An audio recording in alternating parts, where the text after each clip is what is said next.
Welcome back to the Occult Rejects. We got a returning guest, someone that's been on the show many times and has always brought great information with him and stuff when he covers the topics. And I'm very happy to have him on for this one. I had wanted to cover the Epstein files.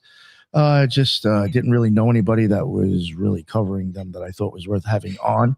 I did try to have somebody else on, and we never covered the files. We just talked about some other crazy shit instead, and never dropped the episode because it was out there. But we got William Ramsey on, somebody who's a little bit more mentally stable for this topic.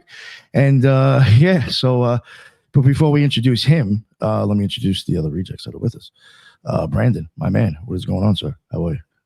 I'm doing quite well on this fine Saturn's day. Let's go deep, and let's go deep hard. That's how they say, and that's what she said. Everyone head over to Megas in the Media on YouTube, X, TikTok, Instagram. It's going everything myth, magic, and meaning in the world. It's time to battle those postmodern functionalist, mechanistic archons, and there's only one way to do that, and that's the uncover the signs and the symbols and the beauties of the world. So I'd like to thank Nick and everyone else, Ethan, everyone, just let's go hard. Thank you, William. I'm excited to chat with you. Let's do it. Oh, yeah. Awesome. Thank you very much, Brendan. And my man, Ethan Indigo. What is going on, sir? Thank you very much for making this one. Appreciate it. I think he's glitching. And Ethan, your mic is muted. There you go. Yo, sorry, my thing is falling a second or two behind. Great to be here. Nick, thank you for putting this together. Brandon, great to see you. William, you always do such astounding research, so it's an honor to be here with you. I hope I can come up with a couple neat questions, if at anything. And Ethan Indigo Smith on all the usual social media. I hope people check it out, and I always appreciate communication. So great to be here again. Yeah, thank you for making it, Ethan, for sure. And William, please, for people, for the new listeners, let them all know who you are if they don't know who you are already. Yeah, I started out as an author. I published my first book in 2010 about Crowley, and then I was really a guest, and then I kind of flipped around. I worked for Ed Opperman for 3 years as a kind of scheduler, wrangler, so that was cool. And while I was doing that, I became a host, and then my podcast kind of grew, certainly over COVID. And I call myself an investigative journalist now. My podcast is titled William Ramsey Investigates. It's in the top 5% in the world, top 20,000 podcasts in the world. I've got I've actually had 6 books. I have one that's kind of a lesser book. It's called Aleister Crowley, A Visual Study, which actually becomes more important now that AI's come out. So these are actually authentic pictures, historical pictures of Crowley. People check that out. But 6 books, and then I have 5 documentaries on my Patreon. So that's basically it. And I've done a lot of reading about the Epstein files since they've come out. So I definitely think they're very important. Oh, yeah. Thank you very much for coming on again. Like I said, for this topic, I really wanted to have somebody on. I just... it was awesome that it worked out that it was you. Where do you want to go first? I do have 2 things down here. I have the one with the code words and the other one. You've got DeviantArt code words. This is the one I think that's kind of import to you because I know you're in New York, and this is about the MCC, the Metropolitan Correction Center. A lot of the parts, it's important to realize that a ton of files were dropped in late December, and then the final tranche was dropped January 30th. And in those documents, there are a wide variety of different documents. There are emails, there are intake documents to the FBI, there are internal documents having to do with Epstein's arrest, and there are also civil litigation documents.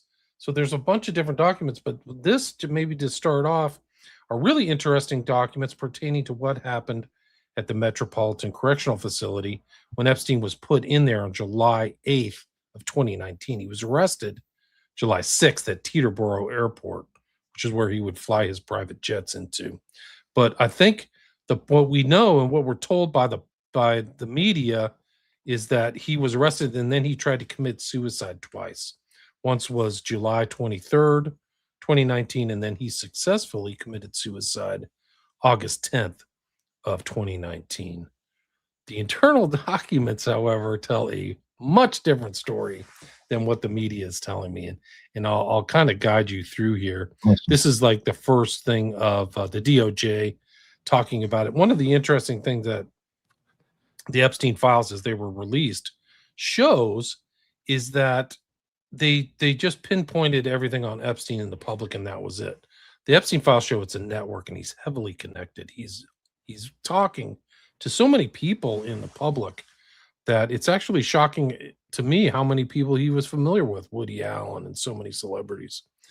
But this internal document you'll see here, and it's the files are all categorized by this EFTA number. It's the acronym for the Epstein Files Transparency Act. So all you have to do is type in this bottom number on the bottom right into the justice.gov website, and these things will pop up. This one is EFTA 001619494, and it's the internal death investigation for the New York Field Office of the Federal Bureau of Investigation, right? A subset of the Department of Justice. It tells a much different story. They're internal documents. I don't think this document's ever been released to the public, not to my knowledge, before the Epstein Act. But you can just scanning through here, you can see how thorough it is. I think it's like 118. This is 118 pages of material. So it's almost like a mini document. I mean, a mini book, actually, about their take on the events. And either this is faked, which they put a lot of effort into it, or this is the real story of what happened to Epstein in the MCC. And I tend to believe this is more authentic than the story that he tried to commit suicide twice. Yeah, I even was saying to you before the show, even from my experience with the way, like, I was in the one in the city and then the one in Brooklyn. Because when you're in the feds, you get sometimes bounced around, or they have you in different places until you get your destination or sentenced. So I've been through both of them, and like, yo, I mean, they really don't give you much of a way to kill yourself. Like, I'm being for real. Like, down to like, if you want to write a letter, your pen doesn't even have that plastic on it. It's like literally just a little ink thing in the middle and the ball at the end. Like, they didn't even want to give you a chance to stab yourself in the neck.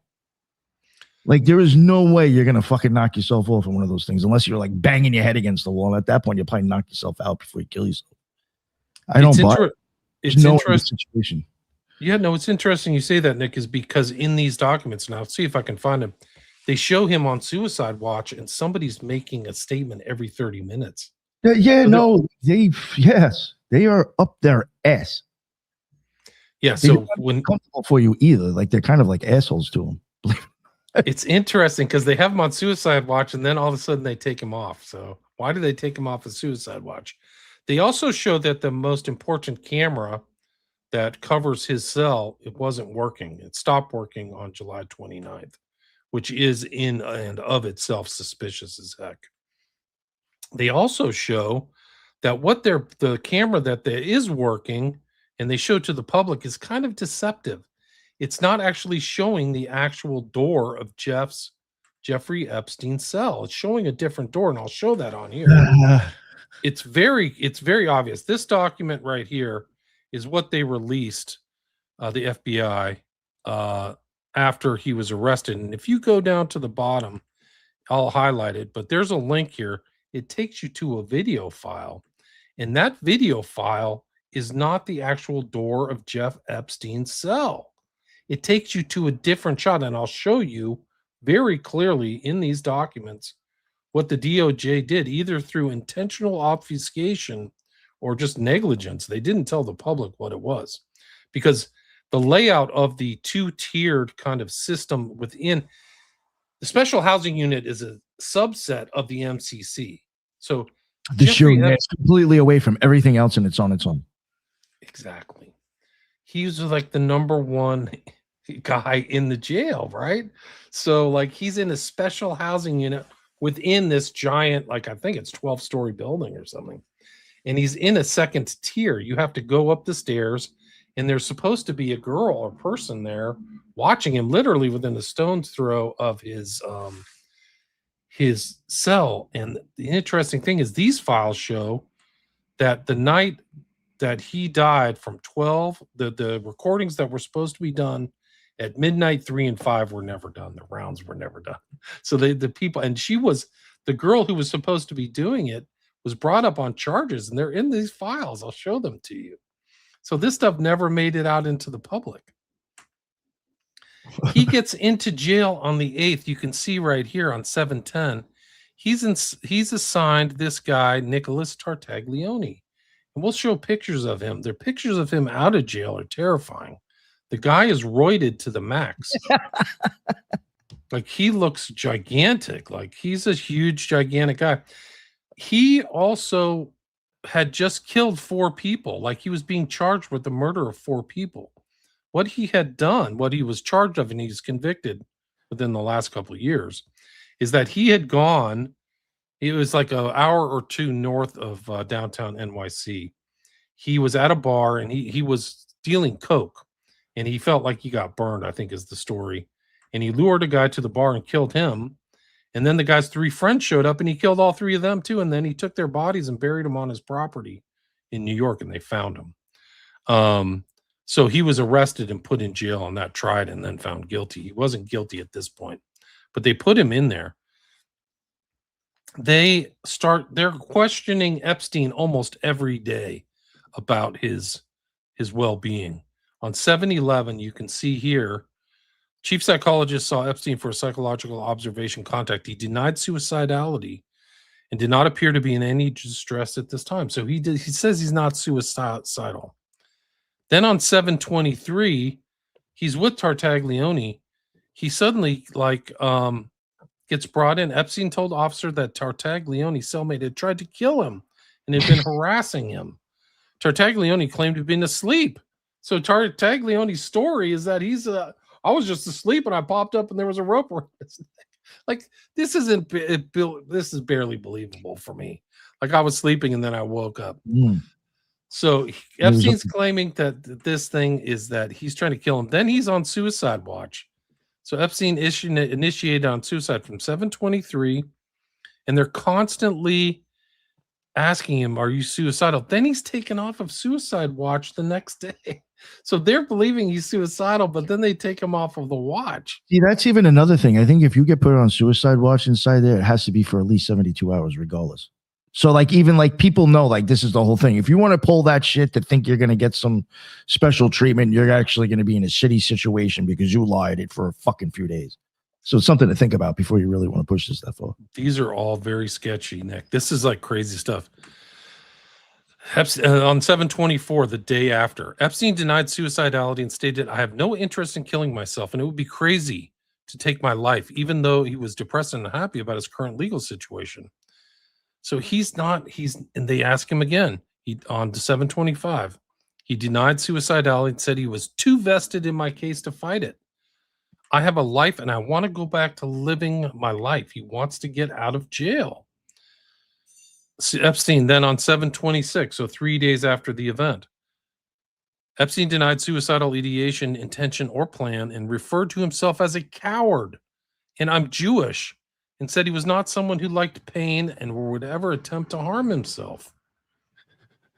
So these have to either be forged or this is the real story. But there's no evidence that this is forged, It's just like, okay. Guys, like, I'm too much of a bitch to hurt myself. No. And he clearly is not athletic. So, I mean, he maybe rode around on a jet ski or something, but you don't see him ever playing sports other than ping pong. And wasn't there this element where he kind of wanted to like extend his life and procreate and put forth his genetic, there's no way he wanted to kill himself with that all in mind, right? He seems to have had a cryobank account, and he definitely wanted to perpetuate his genes, his genetic. He was kind of like a Bond villain in a lot of ways. 7/27. Cannot remember what happened in SHU. He didn't know what happened in the special housing unit. He denied suicidal ideation, said, "I'm a coward." So he says it again. He would remain on psych observation. At 7/28, denied suicidal ideation. 7/29, remained in the hospital 1 week where it is safe. So he felt threatened. He wanted to stay in the hospital. Oh, this is even another thing too. Like, if you're in the shoe for like doing something stupid, or you're in the shoe for like they think you're going to kill yourself, you're even going to have special different treatment. than even the people in there for other things. Like you'll even get different clothes. You get like a thing where it looks like a turtle shell. Like there's no way you can hang yourself with that. It's like some big Velcro fucking thing you get stuck wearing. You look silly as shit. Right. Wait till they show you what he supposedly hung himself with and his injuries. I'm thinking about it. This is the kicker, is on August 1st, 2019, staff reported that when Epstein came back from court, the USM asked him to sign a form that noted he had suicidal tendencies. So he gets back from court and they shove a form in his face. He was seen for a suicide risk assessment. Epstein seemed surprised that there was a form noting suicidal tendencies. He denied again that he's not suicidal. He denied any suicidal tendencies, and suicide watch was not indicated. Yeah, at this point, I'd be like, yo, what are you trying to fucking tell me? They're trying to establish a record. Yeah, I'd be like, yo, that's what they're doing. Fuck. Sign this document, Jeff. You just came back here. Sign this. Yeah. And then he's like, no. Like, He's saying he's not suicidal over and over and over again. So then they take him out. Something happens. And then 8:10, he's found dead early in the morning. It's like 6 o'clock in the morning. That's a Saturday too, by the way. So it's Wasn't kind there of weird. Discrepancies on the release time too of supposedly him dying? I don't know, but it gets sketchier. Like it's very strange. Like I think the internal email was like, I don't know, it was like there's something weird about like when he first got. I think it was called it something like. Here's the thing is that you see this 12, 3, and 6. This turned out to be all forged and fraudulent. These like things they just found. Oh, and I'll show you exactly what happened later. But these official counts of inmates present were all forged. They found that out in a thing. I messed up. She's not to blame. We messed up. We didn't do any rounds. So they forged the rounds and then they admitted to it right away. Strangely, according to this record, right? Is that the one who got like $5,000 deposited into her bank account? Right. 5,000 deposit, had funds around, very strange behavior. So Epstein's time of death quoted at 7:36. Reported by ER physician. Epstein body released to the office chief medical examiner. Then he's taken to the city morgue. Then there's an autopsy next day. This diagram is very important because it shows this two-tiered system within the SHU. Just like you said, Nick, this is set apart from the regular MCC. This is special housing. So it's a jail within a jail almost. And what you have to do to get to Epstein's cell is there's this central area, and you have to walk up a staircase and then go by the guard station, which you can see there, right? Can you see my mouse moving? Yeah. It's funny you said a jail inside of a jail, because I remember when I was in the SHU, somebody was like, yo, you fucked up when you're like literally in prison for people in prison. It's like, yo, this is fucked. Right. It's like a prison within prison. Do you see where they indicate where Jeff's cell is? And the pictures will verify this. That cell is number 220. It's literally right across from the guard station. That's not very far. It's probably, 9 feet, 9 yards or so, so very close. But what's very important is to check out these camera angles according to this. Because what the government showed us and the camera angle is not the angle towards Jeff's cell. The one at the very top right here, if you see my mouse, that's the one they found out stopped working on 7/29. So they didn't have an accurate film camera that functioned for the most important person in the jail at that time, that everybody knew and was all over the media, right? Everybody was talking about Epstein. If you remember that back in the day, it's 7 years ago. Yeah. But so this is like all these diagrams are very important. And this shows where you have to go up to the SHU, which you have to go up these stairs and go through another set of gates. That's to the right here. That's the special housing unit. So you have to go up to the tier. This is an actual depiction of Epstein's cell. So he's behind another set of gates, but it's down a long corridor. Well, a corridor that seems to have 1, 2, 3, 4, 5, 6 things. That camera at the left here did not work. So this is his so-called suicide that they called a suicide. This is Jeff Epstein's body.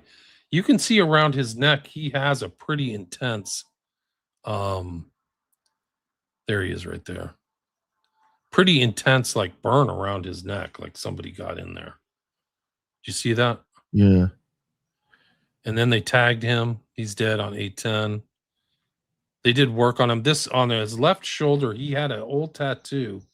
He's either just getting, maybe it was a tattoo over a, like some kind of birthmark or something. But this is also verified that this was a mark that he had.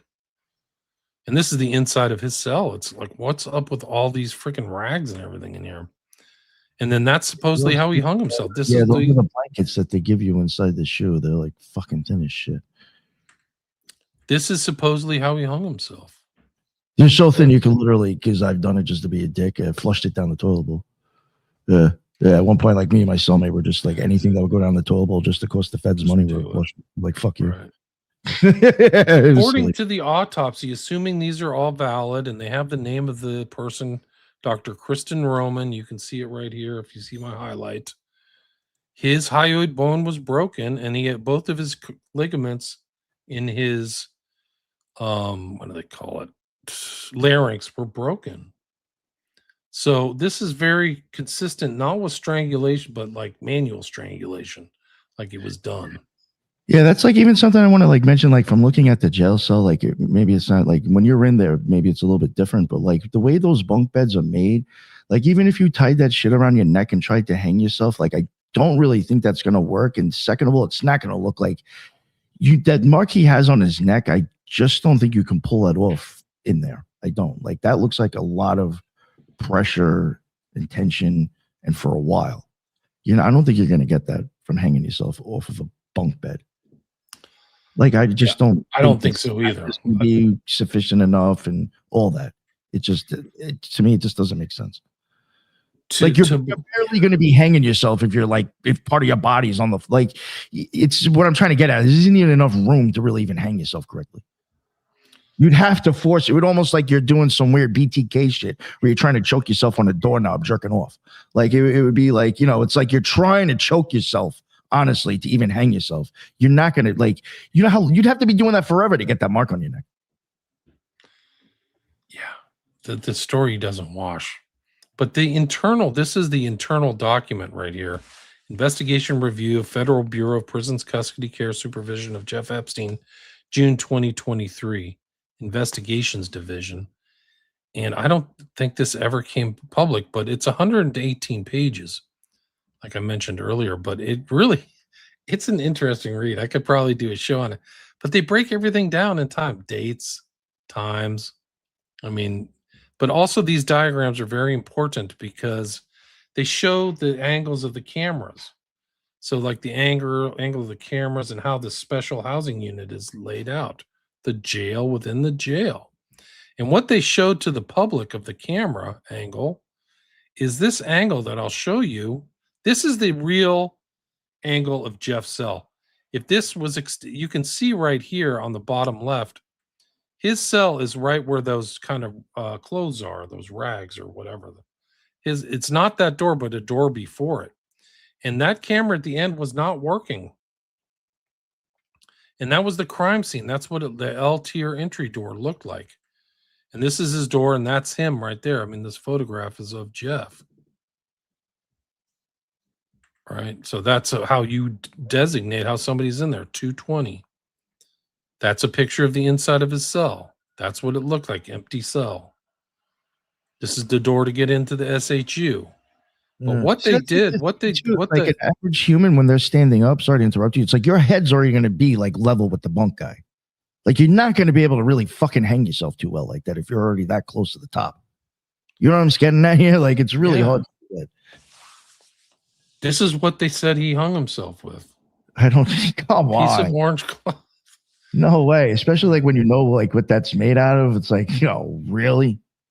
Like that shit is like fucking thin as fuck. It's like it's worse than like one of those hospital blankets that they give you. It's like pointless. Thomas explained when he first entered Epstein's cell, he had an orange string presumably from a sheet or shirt around his neck. So he made a string? Epstein was suspended from the top bunk in a near-seated position with his buttocks 1 to 1.5 inch off the floor and his legs extended straight on the floor. It just doesn't wash. Something about this. I think you'd have too much of your body weight still supporting you on the ground somehow, to an extent as well. I mean, even if you're trying to lay sideways, I mean, it's just I don't get it. I don't buy it. Knowing how it is in those things. He wasn't alone in the L tier. There was 2 inmates right across him whose names I haven't been able to ascertain yet, and somebody else there. So if they're not doing the rounds, all you would have to do to ace Epstein is open those doors together and let somebody go in and do the job, right? Oh, yeah. Like that's all you would really have to do. This is the news. This is what they're suggesting is the news, Nick. They don't even state that this is it. The inmates won't even know what's going on either. Nobody was really going to be able to see anything. You know what I'm saying? In a jail within the jail, guys. He's not in general pop at all. They probably would beat him up because he's a pedophile too. So that's always. Oh yeah, for sure. For sure. Unless they sent him to Fort Dix, then he'll do all right over there. There's too many of them. But these diagrams are very important because they show the cameras. This is what they showed the public is this angle. This is not the correct angle. This is to outside of the his cell. This is what they showed the public is figure 6'4". Well, his door was also 220, right? It's not even the right number. Right. This is what they told the public was it. There's 10 hours of video shooting just to the center of the special housing unit. Why did the government show that? They're lying. They're obfuscating or they're bungling. They're just showing you the CO's bubble, and that's it. It's the doorway to the L tier. That's not the right angle. So all these, like, they're showing it. This is figure 6'7". Location of non-recording camera in L tier. It's the one for Epstein's cell. They literally have the most important guy in the country or most important guy jailed person, and they don't have a functioning camera. Warden who was not scheduled to work at the institution later. FBI forensic analysis. FBI sees all hard drives. Analysis Quantic. They went to Quantico. Technician reviewed DVR2 controller logs and found that there had previously been a catastrophic disk failure and no recordings would have been available after July 29th, 2019. So, it may have been working, but it's not recording. Can you imagine this? Like this I'll be honest with you. Even when I was in the feds, when I was in Fort Dix, there was some cameras that are up on the wall that I was like, it looked so fucking beat up and broken in glass. It's just like, is that even on? Like, does that even work? Is anybody paying attention? Like, what's the morale and stuff? Honestly, I'll tell you what, the shit that I saw that went on, they can't be, because it's unreal. The fucking wild shit that goes on in prison, believe it or not. It's wild. So this are the pictures of the first event, which was called the Jeff Epstein suicide, right? They don't even verify it in the files. They just say possible event. They don't say suicide. I mean, they're like using wishy-washy words. But it happened at 2 a.m. and he looks like he's asleep, like he's been drugged. Like, why doesn't he pop up? He looks drugged. They took pictures of him, front, back, the whole bit. And that's Tartaglione. That's what he looks like. So that's his. To your point about drugs, wasn't he into these rare psychotropics that had like a memory loss the scopolamine? Yeah, scopolamine. Right. I have it in the files that I sent. Who knows how that. Yeah, it's called in Colombia. They call it angel's breath, and it basically gives you amnesia for like 2 days. And they give it to dudes who are like, it happens a lot with prostitutes. The prostitutes will take their johns and drug them and then steal all their money and then dump them out. And the guy wakes up. He doesn't know where he is. Wow. There's Tartaglione. He's got the kind of telltale signs of former weightlifting and roid use, I guess. It's huge neck muscles or whatever. They're together. He says, this is Epstein talking. He says he's not threatened here. And he says, when Tartaglione returned, he was upset. Epstein stated he attempted to talk to Tartaglione, and Tartaglione called him a pedophile. Epstein also stated he knew Tartaglione was upset. He let him cool off. Epstein stated he does not have any issues with Tartaglione, and he feels safe. So he's telling him he's safe. This is 7:31. This is 2 days after. Well, later on, when we get down to some of this other stuff, he's like, guy tried to kill me. Like, he's telling two different stories. He stated he slept on the mattress. He got up, couldn't remember. He sat and stood on Epstein. Epstein was sitting on the floor, leaning to the side with his eyes open, but wasn't responding. He stated the last time he saw him, he was snoring really loud. Oh, sleeping good. And when asked about the allegations against his cellmate, he stated he was told if he heard him, staff wouldn't care. So why is this redacted?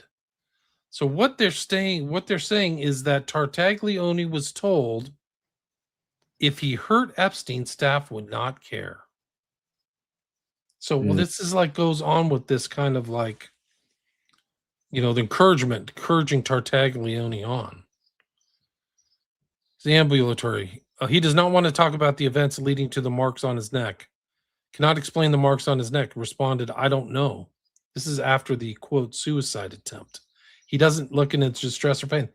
I think they drugged him and tried to kill him, and he didn't do it. He bungled the job. Because Epstein's saying he doesn't know what the hell's going on. You can read this for yourself. Like, it's all these reports there, and this is like timestamp reports of how much information is going back to the top. It just shows how like onerous these timestamps are. There's like 600 pages of it. And we go back to like this whole story. There's more pictures. The funny thing about it though is like if you're in prison and you're like, I think someone's trying to hurt me, they'll put you in the shoe for protection. It's like he's already in there. Like where else can you go now? Like just a different cellmate. Like you're already where they would put you for protection.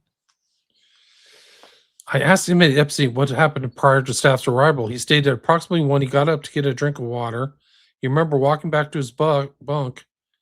He didn't respond when calling out. He only remembered hearing himself making a noise like snoring. He didn't remember something. So let's see. This thing is way too long. But anyway, this document is really something else. It goes in later if I could get this thing to function, but it goes later into how he told a different story that Tartaglione was trying to kill him. I can't see if I can get into it later.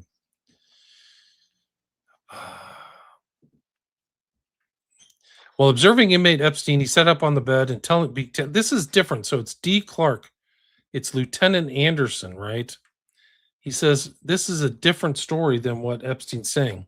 While observing inmate Epstein up on bed and telling me that he thinks his bunkie, Tartaglione, tried to kill him.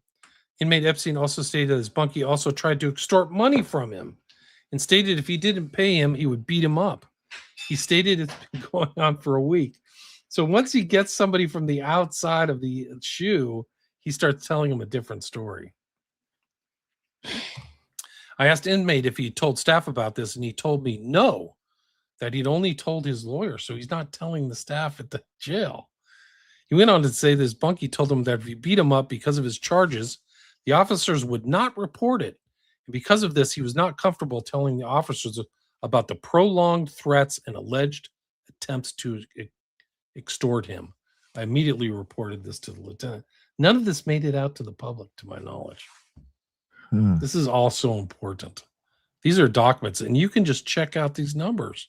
They're right there. They're in the documents. EFTA 000-52885.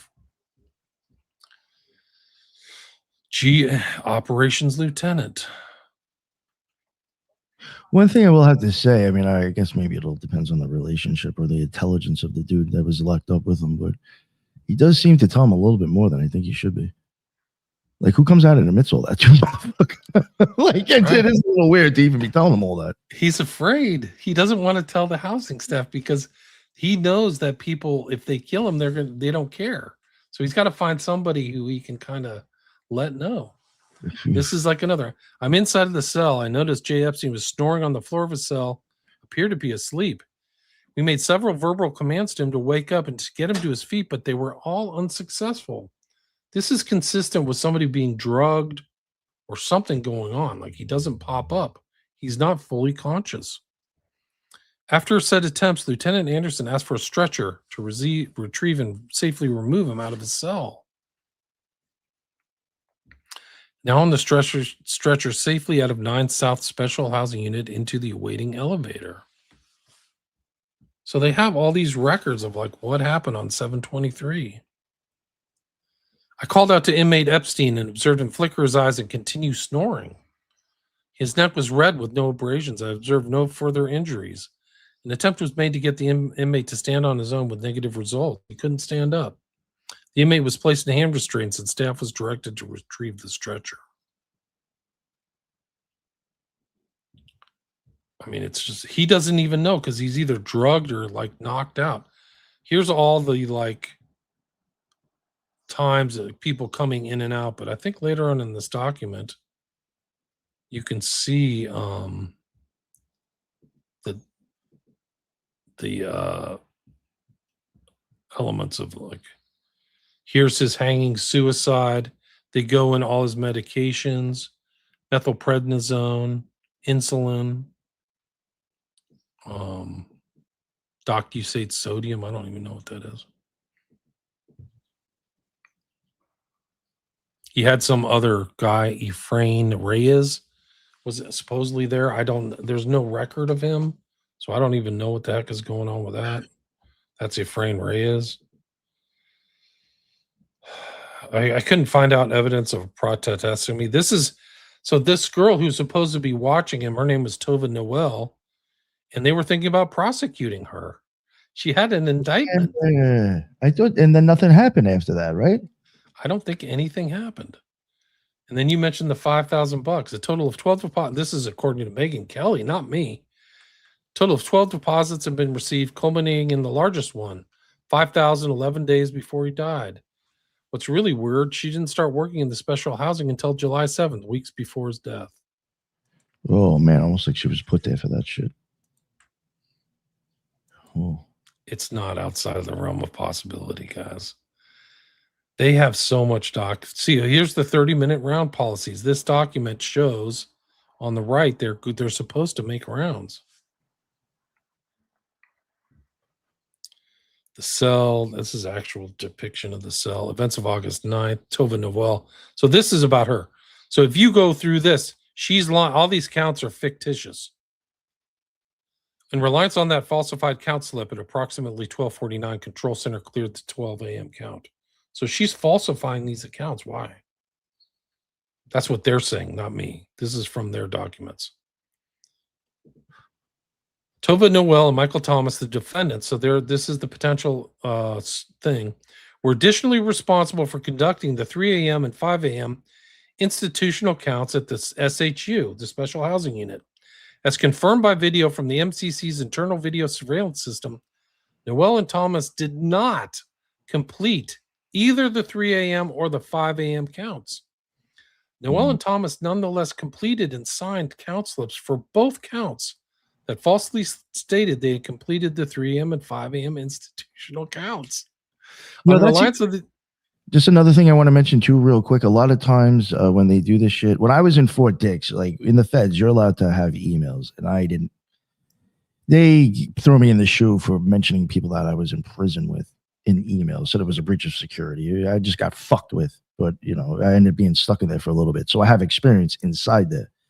When they come around to do those checks, 90% of the time you're getting woken up because they're actually shining a flashlight through the fucking window into your face to see you even move, to make sure you're still alive. So like them not doing this, I mean, that's, that they fucked up for sure. They got all the It's really hard to get a lot of sleep, actually, because they're always waking you up every time they go around to make sure you're there. It's fucking annoying, actually. My whole point is like there's tons of documents about what happened in the MSU. and you can read through them at your leisure. This is a 1,500-page document. It's crazy long. Anyway, that's my MCC. A lot different stuff going on there. He says his guy's trying to kill him. He won't tell the guys at the shoe because they don't think he's listening, but he's told his attorney supposedly, and these guys who came in to investigate suicide. Can't make it up, man. You want me to pull up the other the code words? Yeah, let's go. Yeah. Brandon, anything? You guys got anything you want to, whatever? No, okay. Sure.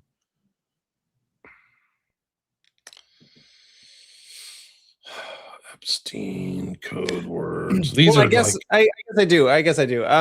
Thinking about it, something fascinating that I find about these documents, even if it's not fascinating directly about the documents themselves, is how before all this, we all know that he was being held previously in an actual police department where he got to do whatever the fuck he wanted to do for such a long time. And then he was re-indicted back in 2018 or whatever it was, the last time before his death. So it's really fascinating that out of nowhere he became scared. For what reason? I have no fucking idea, because he felt like he was untouchable, but now out of nowhere he was in prison. And then he was thinking like he's just going to try to talk to people about how afraid he was in the cell, in the shoe, within the shoe. I don't know. It's just something odd about the whole thing. And then all of a sudden he, commits suicide. Obviously he was killed, but that's not even obvious to me. It's not obvious that he's actually dead. It's not obvious that any of this in this even document, this is so easily like falsifiable, so it's like, I'm not saying anything about you, William, but it's so fascinating that how like all these documents are coming out and yet we're still missing like fucking 300,000 different pages. And so Trump's only released half of these documents because obviously he's in them along with all of his friends. I just listened to Lutnick being interviewed by Congress right now, and he's like, I will only talk to the special House committee. She's like, no, we want to know now. And so I find all of this so suspicious that it's like, what do any of these documents any mean? And it's so boring that the average muggle doesn't want to fucking look at these things, because it's like, what is it like if you can help me, William, understand for myself and the audience why any of these documents matter, I guess is my question. That'd be great. There's a lot of these files that were never made it to the public. So all these documents, the civil litigation files, the emails, the information that was coming into the FBI was never investigated. Yeah. And never publicly investigated. So even the files I show you were all internal. I don't think they were ever proffered or presented to the public so that people could figure it out. Right. And I kind of stated at the intro of our talk, the public thing is that Epstein tried to commit suicide twice, but those documents, why would somebody fake something that's totally different story that made it look like somebody was trying to kill him and set up a fake story about him wanting to be suicidal when he's saying, I'm not suicidal. Yeah. So like they would continue the cover up. So they would just like write some fake documents and say, yeah, he was suicidal. He was wrecked. We had a psychological eval that said he was trying to kill himself any way possible, choke on the food here. Yeah, but that's not the case. So it doesn't make sense that they would actually fake these. If they were faking the documents, they would just say suicide. No, Tartaglione was trying to kill him. He's saying he's trying to kill him. And then he turns up dead on a thing where they're thinking about prosecuting the person whose job it is to watch him and keep notes. And they're saying that that's not happening.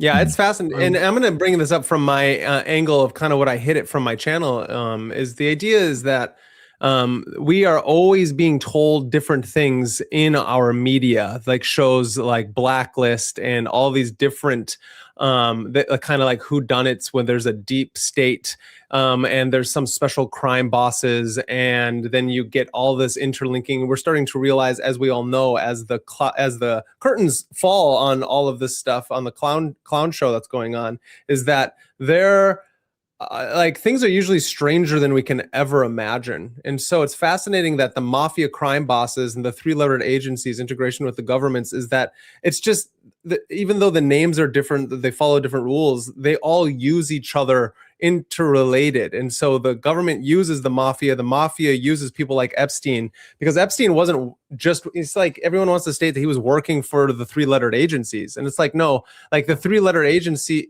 were working for Epstein and the people that he is working for, these oligarchical fucking parasitic class. And so it's so fascinating to me that it's like, how easy is it to put on a mask as your Epstein going into this prison, and we don't even know that the initial person is Epstein himself? And I think these are questions that need to be answered, because it's like, we all know that CIA has masks that they can put on that make you look exactly like Biden, for instance. He's like a bumbling like robot walking around, but really they just put a mask on the robot and he looks exactly like one of Elon's fucking cyborgs. And so I'm halfway joking with that, that's a joke. But the idea is that, like, we know that things are stranger than they ever assume them to be. And so documents like this, I think, are really important, because I think it's really important we have documentation. But why I'm here is to ask these questions about what is fiction and what is reality and what is in between these things. And I'm just here to tell the audience that it's like, read these things for yourself, just like you should go out and read Plato, read Aristotle, read Homer, read these fucking documents so you can start reading. And the idea is that if you have a symbolic logic background, which most people don't, but you can learn logic, you can read these things and you can start seeing the nonsense from what is real. And most of the time, it's a 1,500-page document. You'll get fucking 5 pages that actually mean something. I will say, yeah, when it comes to stuff, it's even kind of reasons why I might have like stopped myself. Perfect example. I have William on for it because I do think it's interesting, but for me, it's not worth my time to go into. Yeah, I agree. But like, I am very much kind of starting to question a lot of stuff that is being declassified to us. Because even with certain occultists, not to get into like which ones, but like, if it wasn't for the CIA or the Fed supposedly handing us paperwork, their names wouldn't be repeated every fucking day. And as an occultist, regardless if it's good news or bad news, as long as you're active in everybody's fucking head, that's all that matters. That's all that matters. So I think some of this stuff, I hate to say it, may sound crazy, may not be true, but it's getting you to talk about them all the fucking time. Yeah, I agree. So I do question, like, what, with Epstein, my hands are up in the air with if I even think he's dead or not. But I do think there is value in looking in these things, because I think in some extent there is probably actually like occult shit being leaked to an extent. Oh yeah. I think there might be some value, but I understand where you're coming from. But I do think, like, I do want to know what's in these things as well, though.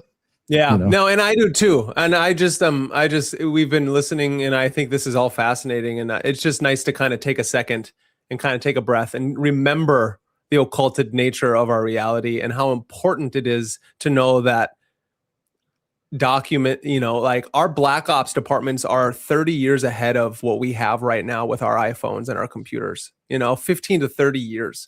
It's like there are 15 to 16 to 17 scientists have died over the last like year, like talking about deep technology that things like Epstein were working on with these 3-letter agencies across the world. And so it's really fascinating that these documents, it's like, if he was in prison, because we always have to steel man the argument.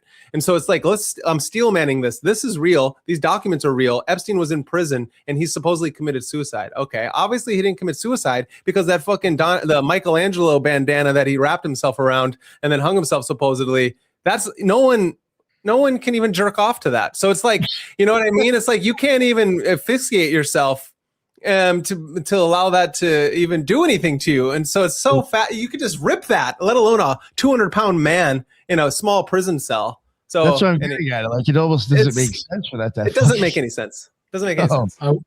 I wanted to add something too that actually is very much like exoteric occultation. I've heard in New York City prison system, and this understandably was a federal building within Manhattan, but in the New York City prison system, the corrections officers will put forth the idea that they don't really want to report that there was a fight. And there's this phrase, hold it down, which in kind of, I used to understand it as like being tough, holding it down. In the prison system of New York, it's like, you're going to hold it down. You're not going to say you just got beat up, because then I'll have to file forms and there'll be more problems type of thing. So it's almost like an implicit kind of inclination to occult or hide what's going on by the corrections facilities. Like as it says, he was afraid they wouldn't do anything. Yeah. I would even say just the whole scenario, even if you want to start looking at it like in some crazy way, it's very Kabbalistically, and I think even occult. Even when you want to start looking at the colors that are involved with the prison stuff and who he's attached to. I mean, the guy, the only thing you're going to get in that situation is orange clothes and orange blankets, and you're attached to the orange man, who in my opinion is like the Hode or Tahuti. Like there's not to get, it would be a lot. And then when he's, you know, in Suicide Watch, he's got green on, which would be Netzach, which would be right next to Hode as you go up the tree to fucking die anyway. Mm-hmm. Yeah, the next position being the Tippereth, the rising, and the dying. Yeah. And then I would even see the jail cell has been on anyway. Right. Yeah. No, that's fascinating. No, and if you have to get really deep into it, but I see a lot of Kabbalistic shit that even make you think that death is the fucking end result anyway. Yeah, it physically is, the idea is it's supposed to happen not non-physically, so you can actually continue to live your life a higher man. But if you're inverted like this, you have to be given up for the next sacrifice. Shout out Dr. Heather Lynn. She'll be on the Occult Rejects this upcoming week, and she's definitely somebody we need to talk about all this stuff, because she's coming out with spit and fire about the Epstein ball, all these connections with Trump. So yeah. All right, sorry, William. Sorry. It's important to contextualize these documents. Like, why are they here? Yeah. How did it happen? And it's important as Podesta was, and the whole spirit cooking was back in 2016. I will even say this just real quick too, William. Sorry to interrupt you. Some of these things, like you're showing how like things didn't get released and this and that. I even think that could be a sign of a cover up, and there's paperwork didn't get done correctly, and like things just got fucked up. So I would even think that's just showing there's an issue regardless. I just want to throw that in there, like trying to, you know, just to kind of riff on your theme, these files are occulted. Look at the redactions. There's redactions. Yeah. So much. So exactly. Yeah. It's black too. It's like, why didn't you do it in a different color? Yeah. And also, they stated when the files were released, they stated that 2.3 million files were kept from the public because they contain death, torture, and child porn. Yeah. So we only have 3.3 million, and they're leaving the public to go through it all and try to ascertain facts from ones that aren't redacted. I have a document that's 100 pages that's pure redacted. Like it must be just whopper. Like they actually released something that was total redacted. Yeah, and as Kash Patel is coming out to us telling us that there's like Epstein didn't work with anybody. There's nobody else on those lists. It's like, how do you have so much shit and then nobody else is on that list? That's fucking wild. The straight up lies. It's incredible lies, and gets me all fired up. Let's go. It's part of the cover. That's part of the cover. This is just one file. We just went over this MCC file, but it's like this is one of many files that they're keeping the truth. We don't know. I don't know. Pull up this file for me, will you, Nick, please? It's just the one that's all blank. This is it. It's just purely redacted. Wait, remove this one? Oh, yeah. Oh, shit. Yeah, it's 388 pages. This is just a screenshot. That's actually a page? That's fucking bullshit. That's so crazy. You can go to this EFTA number and type it in. It's 388 pages of pure redaction. What's the point? What's the point of coming out with They're that? putting it in your face. They're occultists. Yeah, I know, right? Trump is a magician, man. He's putting it in your face. Here's the thing. This is like, I think that you can really analogize what happened in 2024 with 2016. If you remember, the Podesta emails are what led to Pizzagate, right? Yes. And so, and Marina Abramovich and the people got freaked out by the spirit cooking. If leading up to this, when all these guys were going out, whether it was Vance, Trump, these other people, everybody wanted to know what was in the Epstein files, in the Epstein list. They kept saying the list. We're the list of the perpetrators. they didn't know what was in the totality of the files. And every time Trump would say, yeah, I'm interested in releasing it and we're not going to have any new wars, right? And so then he gets into office. He elects Bondi, which should have been a huge tell to everybody because she was the AG in Florida when Epstein's in Florida and nothing happens. So she gets brought into DC and she kept saying, the files are on my desk. The files are on my desk. We're working on the files. And if you remember on February 27th, 2015, they had that huge, it wasn't a huge, but they had this influencer event with the white binders and said the most transparent thing. That was supposed to allay suspicion and be a fake release, right? Do you remember that? Oh yeah, all the right wingers got these things. These conservative LARPers got all that shit. Yeah, yeah. And so, but it was just trash. It was stuff that I had already seen back from 2018 that was in Giuffre and Maxwell's files. It wasn't anything new. And during that time, the FBI in March, right after that, they started redacting the files. They weren't commanded to. They were undergoing, the Trump administration was going through its own redaction process independently of anything else. And there was directives specifically saying take out celebrities, presidents, and perpetrators. So they were going to release it all. And once that started happening and Bondi started delaying, if you remember this, it was all going through 2025. She's on Fox every day. I'm working on it. It's on my desk. There's no way it's on her desk. It's like 18 terabytes of stuff. One of the huge tells from all these documents is all the redactions. They had hundreds of people redacting stuff they didn't tell the public about. They've redacted so much stuff. It's incredible. Then the left figures out, well, there must be something in there if they're taking all this time. Let's like lever this things out. Let's figure out a way to get this out. And Massey's on board, if you remember. He was like a betrayer from the right. And all of the, like, one of the things that's really incredible is the right takes itself as like the most Christian and moralist of all these people, and they're covering up rape and child trafficking. And some of the stuff did come out. I mean, we can go through the civil litigation files. They will blow your mind. But so then this passes Congress, and they're literally, if they don't follow litigation, like the legislation, they're breaking the law. And it said to bring them out in like a month.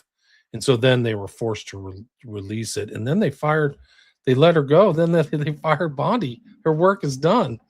And they covered everything up. They're not going to release anything else to the public unless Congress passes another bill, which I won't hold my breath. But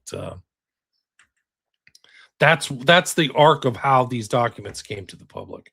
Podesta was leaked. Podesta's emails were taken from the DNC, and then that kid died, whose name I can't remember.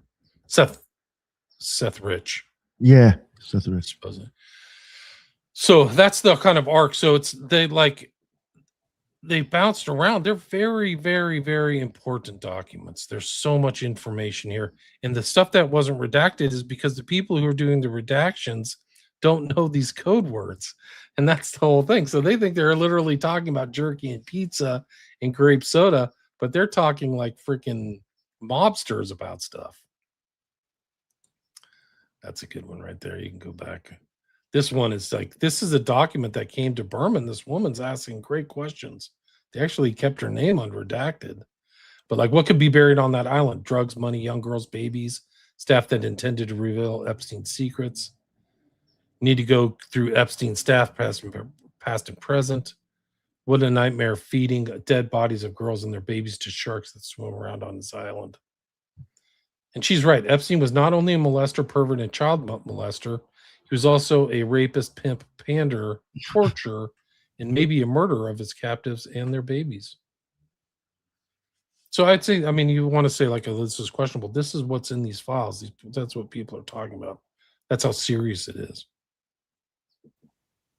And one of the more topical, even though it's severe, things that have been maybe revealed, suggested at least, is that like soft and easy case that he got in Florida, and the the easy time that he had to serve was actually reduced in its accusation because there were probably, and said to be anyway, much younger girls than the teenagers that they try to put forth. Where, oh, it was only this, you know, but it was probably younger girls included too in that whole arena. There's infants disappeared. There's like women who said my baby's incubated. There's statements of women at Zorro Ranch who said they were experimented on. So there's allegations of experimentation, infants being stolen, babies being trafficked, and rape of children under prepubescent children. There's one civil litigation files that talks about a 5-year-old child being gang raped at the mansion, and there's pictures of it. So acts of unspeakable depravity are in these files that were unredacted for some reason. I don't even know. There's allegations of kids being thrown to alligators, a lot of really dark, hunting black people at night, sniping black people, mass trafficking. Courtney Love's dad said that stuff that was going on at Zorro Ranch, it's 100 times worse. Zorro Ranch, if you look at the topography of the layout, it's literally a mansion in the middle of nowhere. It's literally not there's nothing within like 15 miles in circumference. Yeah, I've seen somebody that recently has been going over there, or they went over there and like were just showing like what it looked like and how like security is still heavily active. Like you are not getting on that property. Things have been dug up before the investigation restarted by New Mexico. The New Mexico legislature thought things were serious enough that they passed legislation that granted a new investigative team $2 million to look in the events of Zorro Ranch. They're trafficking people from Mexico and Juarez. And if you look into the Juarez femicide things, it's not that far from where the Zorro Hell Ranch was. Zorro Hell Ranch is like east of Albuquerque, south of Santa Fe. It's maybe like 300 miles from the border. Jeffrey Epstein, according to these documents, was in Juarez. He was in Mexico. And he had like operators working for him, special forces people he's associated with. They're talking about special forces, ex-FBI agents working for him. So yeah, these are important documents. It boggles the mind, the connections that he had to royalty and intelligence and I think a lot of that was from Maxwell's father. Ghislaine Maxwell's. Sure. Yeah. Well, it's almost interesting that how we think Epstein was the main leader when who knows, you know, especially with Ghislaine's father, Maxwell, being so deeply integrated into Mossad, CIA, and everything like that. So it's like we always want to think the man is leading the woman, but really, who knows? We know a lot. We know a lot about Robert Maxwell. And in these files he's mentioned. And Epstein specifically writes his life was ended. Not verbatim, but he says he seemed to know that Robert Maxwell was offed. And Maxwell had ties with all intelligence. He had ties with KGB, MI6, Mossad, and possibly the U.S. He's really a master spy, and he plays them all off against each other. Well, then isn't there? No, I was just gonna say, isn't there like the Terramar project with Ghislaine Maxwell, which is a nonprofit project found and everything that they're doing in the ocean, which then ties to our disclosure, you know, with like what are these things coming out of the ocean, and is that where our interdimensional or extraterrestrial UAPs are coming from? And so there's all these weird overlapping. Anyway, Ethan, I didn't mean to interrupt you. Oh no. Thank you. I was just going to add something that probably a lot of people know, that Ghislaine's father was also involved with the publishing of our scholastic textbooks for many generations, I believe, at least. Pergamum Press, the place where Satan sits. Yes, thank you, Jugs. Yeah, we actually did, I think, a 2-part series on that. Pretty impressive, yeah. Like, and the scientific community, like, he controlled a lot of like what got published, and that's pretty dangerous. Oh yeah, yeah. You want to talk about an interesting occult kind of tie is that Ghislaine Maxwell's sister is married to one of Jack Parsons' cohorts in the Suicide Squad. Have you ever heard that? No. So there were 3 guys in the Suicide Squad. It was Parsons, Foreman, and another guy whose name I can't remember right now. Molina was his name. And they got the nickname because they were blowing stuff up in the Arroyo in Pasadena. And this third guy's son married Maxwell's sister. And she's associated with the Santa Fe Institute, which is kind of like, I would call it the Esalen of New Mexico. Okay, so Christine Maxwell, one of Ghislaine Maxwell's twin sisters, is married to Roger Molina, an astrophysicist whose father, Frank Molina, was a member of the Suicide Squad. A pioneering rocket scientist in the 1930s at Caltech. His group was nicknamed the Suicide Squad because the earlier experimental rockets tested were volatile and dangerous, and then bring it to the fiction base of the Suicide Squad for DC, which is the high-level villains that they're then used to go out and do the bidding of the government and the Black Ops department. And so fascinating how we take from our reality into fiction and back and forth. It's like, what's influencing what here? It's not many degrees of separation from Parsons to the Maxwells. That's just it. One of the interesting things about the Santa Fe Institute is they have a huge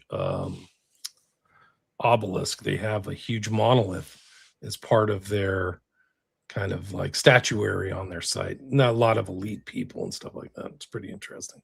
That's a whole nother story in itself. But Epstein would make donations to the Santa Fe Institute. So he was just always at the cutting edge of kind of like intellectual ferment in the US, much like Robert Maxwell. Very strange. Anyway, I don't know. My slides don't seem to be working on here. Let me change it over here. Yeah, I'll go to the next one. I can't even read this. Let's see.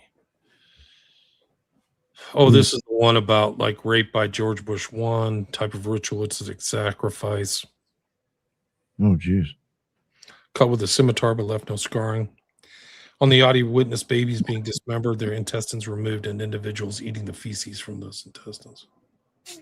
Fuck. Wow. This is NYPD. This is where it's coming from. This is after his death. Interview of purported Epstein victim. Who? Yeah, that's the FBI. This is the one where they're possibly hunting black people. Oh, go back. Oh, sorry.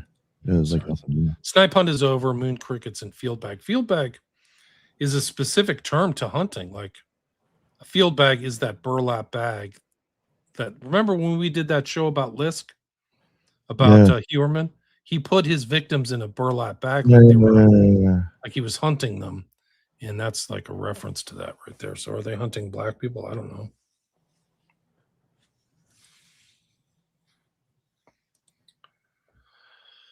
This is an explanation with snipes and hunting and the quail hunting and things like that. You covered those scientists that were been dropping dead. I've been looking into it, I saw somebody yesterday. It's just like something that made me think about this in its own sense, like kind of what Brandon was talking about earlier. Just sorry to go off on it. Just thought about it now. I was watching last night. Somebody was like, I watched like maybe 20 minutes of it, not the whole show, where they were getting into like what's up with all this shit, and they showed how like one of these people somehow tied back to one of the Challenger people. And like, depending on what type of like conspiracy theorist you might be, for me, there's enough proof out there to where I do question if those people are dead, because you can kind of find them again online still doing yeah, like professors and school teachers, right? Yeah, so I'm like, this I've heard of that. Because if the Challenger wasn't real, is any of these people even really dead? Yeah, go watch yourself, Nick. You're gonna Alex Jones yourself here. John Podesta even ties in with them as well. Oh yeah, his wife is like friends with like somebody who's like in the middle of all this, and I'm like, what the fuck? let alone the Chester Bennington / Podesta connections on if that's the son to father thing. And Let me find out John Podesta is just like the screenwriter for all this fucking bullshit. yeah. Oh yeah. Token Study brings up the death of David Wilcock too, who is kind of tangentially maybe related to the scientists. People are speculating. If you guys looked into, he was asking if you looked into that one. Well, I mean, he owed the IRS millions of dollars, let alone was scammed by some corporation that it was taking. Yeah, millions of dollars to the IRS, they're saying. And has been scammed by some place that it was taking also millions of dollars from him. And he already, I would state, is more mentally ill. And Gaia TV just knows how to bring in the mentally ill individuals and basically Scientology them, you know. And so they take weak-minded individuals, just kind of push them out there because, I mean, he's been crazy from the beginning. Even in my younger hippie days, in my younger 20s, I was all like, oh, that guy, Edgar Casey reincarnation. Can we talk about this? The case. Yeah, how do you extend yourself with over millions of dollars? That's just it's crazy. Yeah. All right. Yeah, when you mentioned this before, I was like, wow, I have not heard that word in a long time. Yeah. What? So does Moon Cricket come up in the papers? Yeah, I just showed it. It's in that email. Yeah. Gotta go back. That's it. One more forward. I've actually never heard that term before. I don't know if that's my ignorance or it's a dated term. It's an old racist term. Yeah, that's old. It's like from the South, is my understanding. It's like, what was that? Is that moon? You know, it's like, why can we just leave the crickets alone? I mean, like, why do we I don't really make it into a racist with the crickets? With anything. You know, it's like, leave them anyway. Leave the crickets out of my house, but like they're outside for a reason. Oh no, they are. No, they are. No, that's a grasshopper. That's the theme of these code words. They're using code words a lot. Yeah, of course. Yeah, it's crazy that they're even saying that phrase at all, right? It's like, and that's in the emails that you just pulled up, right? Yeah, he mentioned it before, and I was like, "Fuck, I haven't heard that in a while." That's fucking crazy. I was like, I wonder if they're using it for that reason. Here's cream cheese baby. Somebody explain this to me. This is from Epstein to somebody. They redacted his name. Why would you redact it if they're just talking about cream cheese, right? Yeah. Like, who cares? I just want to have a bagel with cream cheese. There are millions of babies, very little good vegetable cream cheese. What the fuck? Yeah, I've seen some stuff. The obsession with the beef jerky and the cream cheese, it would seem, is so alarming. It's definitely something. Go back to that earlier email, will you, please, Nick? Read the one before that. Before he sent it. Oh no, sorry. Go the email on the chain. LOL. I don't know if cream cheese and baby are on the same level.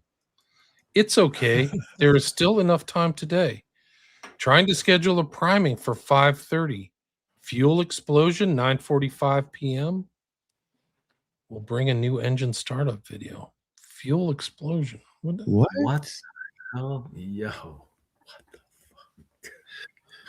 I was just thinking how interesting it is. They want to make us believe that like we're overpopulated, even though if you travel across the United States, there's just hundreds of miles of nothing going on at all times. And hear me out. This is just me talking, but it's this idea of like, look at they're in Santa Fe, right? Nevada, like, or in New Mexico. There's nothing for, you know, it's so fascinating that like the kind of experiments that you can do when no one is around, because of you own massive amounts of swatch. Like Bill Gates owns hundreds of thousands of acres around Denver and all these places. And so you can just do crazy shit when no one is noticing, especially if you're the one running the satellites and the panopticonic overwatch of all things. It's fucking crazy.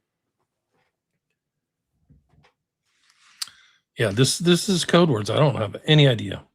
So this one is weird. The next one, yeah. This is somebody, Johnny Grass, explaining in it. It's coagulated milk inside of livestock stomachs and intestines is how cheese was discovered.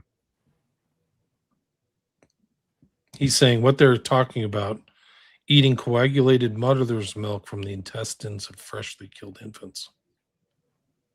I guess, I don't know. Jesus. No, I heard that. That's just diabolical. Should 2GAEE. Should I drop off your cheese around 3 or leave at 3:01 for someone to pick up? You have to remember, Jeff is rich. He has private chefs. He never cooks. There's never pictures of him cooking. He gets everything handed to him, breakfast and everything. He had this thing where he ate a bran muffin every morning. He had very specific things. You have to have the bran muffin. These are the things. You put it in the microwave for 25 minutes. You serve it to me. And they have rules for the house too, which we could go through, which are really annoying. But you serve it to me with the spray on butter, and that's what I eat every morning at 7 a.m. So once he gives you crap about cheese. Not to like hop on it, but like some of the weird shit in here, like you wonder, like, is that even like really happening, or is that whatever? I covered, like, I think it was 2 weeks ago. It wasn't a detailed thing because I didn't really want to get into it and make it too shocking because it was just disgusting anyway. But there was this guy who was he was a dude who did puppets on like some sort of like Christian type of PBS type thing, and he I don't remember exactly how eventually they found him or caught him, but he ended up getting caught with like a fuck ton of child pornography, and I think even shit that like tied to the church. But like the most disturbing shit that they found on this guy is that they found him in these Yahoo chat groups, and like he was having detailed. You can go back to Sword and Scale episode 20. They go into it very detailed. Fucking, I couldn't get through it the first time, believe it or not. They go into very detailed these conversations that he is having with people about how they obtain kids, exactly how they cook them, what parts of the best. It is fucking disgusting. Crazy. So why did they do it? Why did they do it? Just fucking sick freak. You know what I'm saying? This isn't even somebody who's got money and can pull this shit off whenever they want to. I mean, they were even going into like, oh yeah, you just go to trailer parks, and they're like, the lady was even saying, oh, these white trash parents aren't even watching their kids; they're just hanging out in a fucking play panel by themselves. You just grab the motherfucker and leave. I was like, what the fuck? Yo, one of them was a female that he was talking to, and she was the vicious fucking one out of all of them. And I'm like, yo, like, don't you have any motherly instinct at all? Like, you were a sick fucking woman. Oh, disgusting, dude. It was insane. If people want to go listen to that shit, it's fucking wild. So it happens. That's what I'm getting at. It may sound sick, but I mean, even regular motherfuckers who aren't tied, at the top of government do that sick shit. One of the interesting thing about Epstein, then it's in the files, they said that he didn't have any guilt. He had a no guilt reflex. So just, the criminality of all different types, sex trafficking, financial fraud, drug trafficking, killing people, whatever. He just didn't care. It didn't affect him. I mean, and most likely these people have some kind of mental hormonal missing part in their brain nervous system towards how they relate to reality, because that's pure psychopathy. Oh, you're like a defect. I hate to say it. You're a fucking super defect. Yes, you're a defect. The human population. Yeah. You're fucking born wrong. Yeah, I agree. And then it goes to saying, it just goes to the idea of how then important it is, right? If we're I just want, just for everyone out there and even us here, is like why it's so important to get your house in order, learn how to become the hero of your own adventure, because until you actually confront the shadow within and the monster that sits at your doorstep, and I'm talking about the one right here and right here, you can't understand what's going out in the world. And it is, even though Jordan Peterson went off the handles, something that he always said was the idea is that men who have gotten their own inner monster in control are the ones who keep the ones that are out of control in check.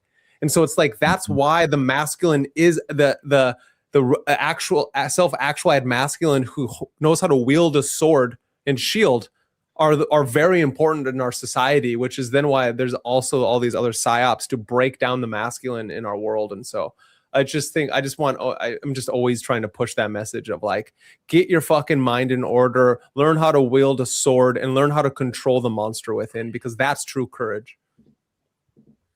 I'm glad you said that because I was going to point out a little tidbit of the Bannon Epstein interview where Bannon asks him, "What do you think about people comparing you to Satan?" and or something like that, and he's like actually offended, partly probably just because of him having no empathy, and partly because he's like, "Hey, I thought you were setting me up for an interview where I look good there, Bannon." But he says, "Oh, you're smart and you devious and you're manipulative," and he had never even considered that he was had any shadow aspect to him, which is crazy. Bannon's an interesting character. Yeah, I'm gonna end up doing a whole stream on it because I've just got done reading Teitelbaum. There's this gentleman by the name of Benjamin Teitelbaum, and he takes it a little far for me in the political realms, but it's War for Eternity. This book is fantastic. And it really breaks down the underlying inverted occultism / esotericism that is moving through all of these circles. So to rewatch that Bannon Epstein 12-hour interview and to know that these are two individuals who know more than the tomfoolery that you think Steve Bannon is, it's a bunch of smoke and mirrors. Oh, Steve Bannon's rallied for Epstein at one point, basically. Oh yeah, it's fucking very weird. But you got to think of all the chess games that are going on, though. It's so interesting. Being that I have affinity for cannabis, I looked up cannabis in the Epstein files, and it was mentioned, but only in relation to buying cannabis stocks. At one point, it was a really hot thing to get into, and to that, he and his acquaintance or business partners or peers were super into investing into weaponry, right? And these type of business, you can tell how war is prolonged. The Eternity War was that the title? Oh yeah, War for Eternity. Yep, War for Eternity. Yep, nice. There's more cheese stuff here too, huh? Melted. Sure is. This is one of the weirdest and strangest ones because they're redacted, but he seems to be watching something. And it says, "Torture. I am still waiting and watching the melted cheese drip smiley face." I mean, it's just purely disgusting. I mean, we get it. Okay, let's move on. Okay. What's that? It's too small. Sorry, William. That's the one thing that is that you can't blow it up. What time is the hamburger do-over? Oh, jeez. Are they having hamburgers again? I'd like to go on your hamburger tour with Hanson. Maybe they really are going on hamburger tours. In-N-Out Burger. But why don't they say where they're going? That's a bad joke. That's a bad joke. In-N-Out Burger. Yeah, well, Luke called to see conspiracies about that place, almost like pizza. Of course, as there should be. Fuck that place. Yeah, right, with that fucking name in it. Yeah, like a hamburger. Go to In-N-Out Burger. Yeah, we'll stop at Come and Go after. Yeah. Oh, man. Fuck. I mean, Comet Ping Pong and wrap it all up. Yeah, the muffin one's real. I talked about the muffins earlier. Yeah. Joe, did I ever tell you? Oh, yeah. Me and somebody from the show went to that place. The Comic Ping Pong? Yeah. Did you eat there? Yeah. Yeah. Wow. It was fucking weird, dude. Yeah. One weird thing I will say about it is that a lot of the photos online doesn't match what the inside of the place looked like, except for the bathroom. It was pretty correct. I was thrown off because when I walked in there, I was like, "This isn't what it looks. This is not what it looks like." Of course, we can't trust. This is weird. Yeah, but there was a weirdness about the whole bar and area where they performed the music. It was a weird place. Huh. Yo, me and this kid JJ, it was the funniest fucking thing, and I was like, yo, this couldn't have happened anywhere else. We parked on it's on a strip of a bunch of stores. We parked on the side street, and we're walking and making the turn to start heading to the place now. And there's this I don't know, cross-dresser on one of those motorized fucking scooters, the ones that you stand on. And it's standing there with its pocketbook, and it pulls out it's guess a number from 1 to 3. It just looks at me and JJ as we're walking up, and I'm like, what the fuck is this? I'm just looking at it, I'm like, and we're starting to walk the corner, across the corner. I was like 2. I just said something just to see what the fuck it'd say. Yeah, of and course. It goes to pull out like a calendar and starts to ask something else. And JJ's like, we ain't got time for that. And we just started walking, but and then he like throws a tiff and gets on his like little scooter and goes.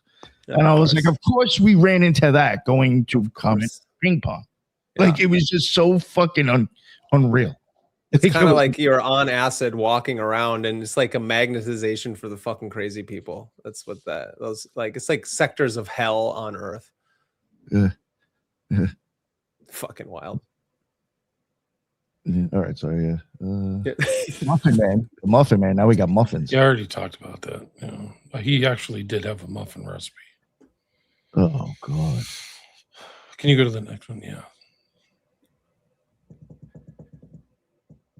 That was it. 3 extra large eggs, 3 cups dark brown sugar, olive oil, bran, wheat flour, flaxseed. What the fuck is digestive bran? I know This what bran the is. one, yeah. That's The what. next one's a tell. You mean a soft, radiating glow. You mean radiating a soft glow with the look of bliss and excitement. Yeah, that's the pizza. Yeah, you know what happens when I eat pizza? I fucking get bloated and I feel like shit. You know, that's not like any pizza I've had. Yeah. Especially when you start getting older. Send it to Bobby. Yeah, and who sends emails like this? You know what I mean? My emails are strictly business. May I bring in your slice of pizza to you? That may be right. I don't know. Respectfully, Daphne. Yeah, from Scooby-Doo. Daphne Wallace. Massage was another one of his code words. He really didn't mean massage. It meant sexual abuse. Well, that's what it sounds like from some of the stories. Thanks, Leslie. The chicken matter touches my heart. Dick Cavett. Here's his code words. Oh, Jesus Christ. It's from Dissident Media. Oh, fuck. Walnut. How do we deal with the frozen tuna? Like, he's really interested in that. I have your cereal, Rothschild. You're super rich. You have a investment fund of $160 billion. I got your cereal. You it done. Right. Yeah. These guys, it's like these guys aren't going to their fucking pantry and just pouring themselves a bowl of cornflakes. Yeah. That's what I do with my super rich elite friends who eat caviar, beluga caviar by the gallon. Yeah. Got your cereal. This is weird. Waterboarding with ice cream.